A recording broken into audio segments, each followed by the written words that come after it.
If you want to learn more about what self-love actually is, take a walk with me. I recently had the opportunity to interview John Kim, the angry therapist, where we talked about self-love. For many of us, we associate self-care with self-love, which makes sense.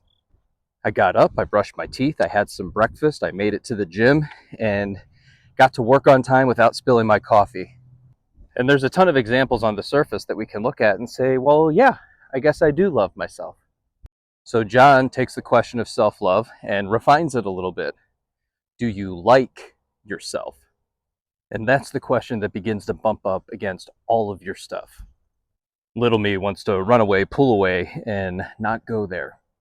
You see, there's a bunch of core beliefs that we have about ourselves, the world, and the way that we perceive it.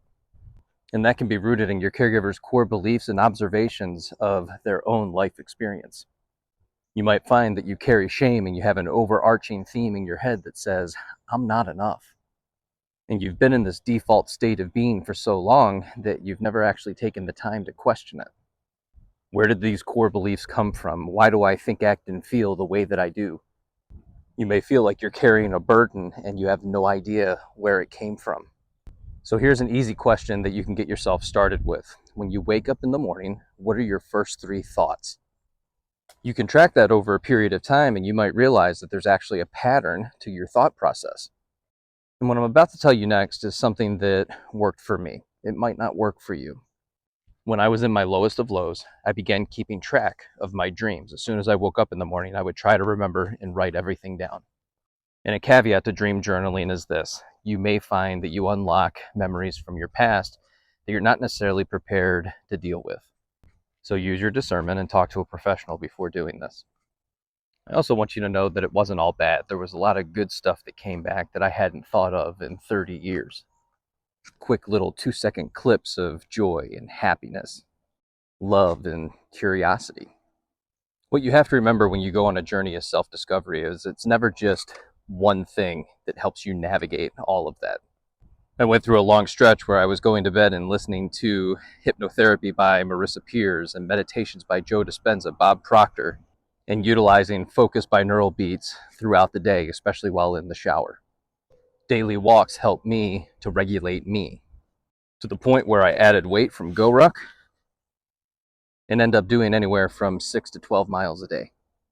And as you walk through this, you'll begin to find that you start to take your power back away from the things that no longer serve you. One of those things that I found to be extremely self-limiting for me was the use of alcohol. And if you want to know a little bit more about my backstory, you can go to episode 39 of the Blueprint podcast.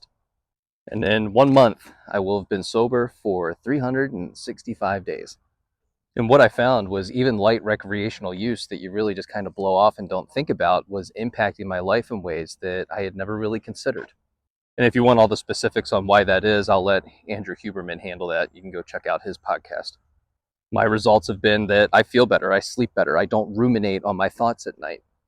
I dream and remember my dreams.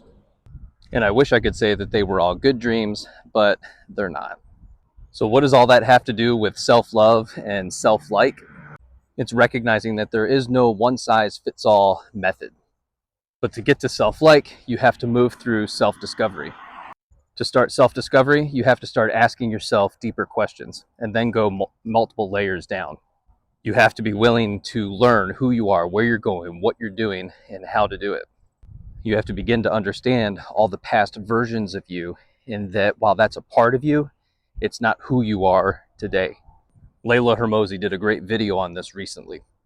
But the gist of it being, I can keep being the person that I am and continually be disappointed in that person.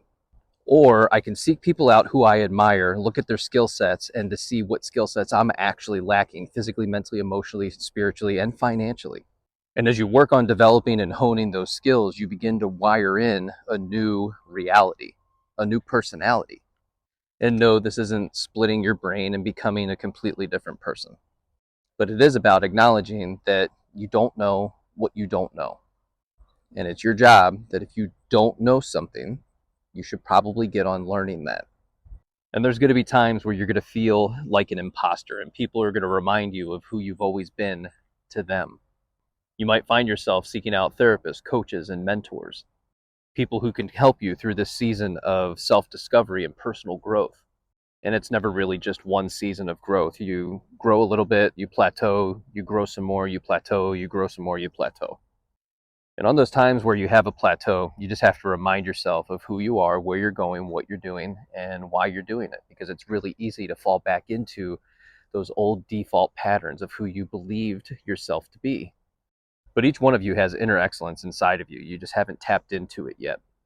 Or maybe you started to tap into it when you were younger, but somebody told you that you were too much and you believed them, so you stayed small.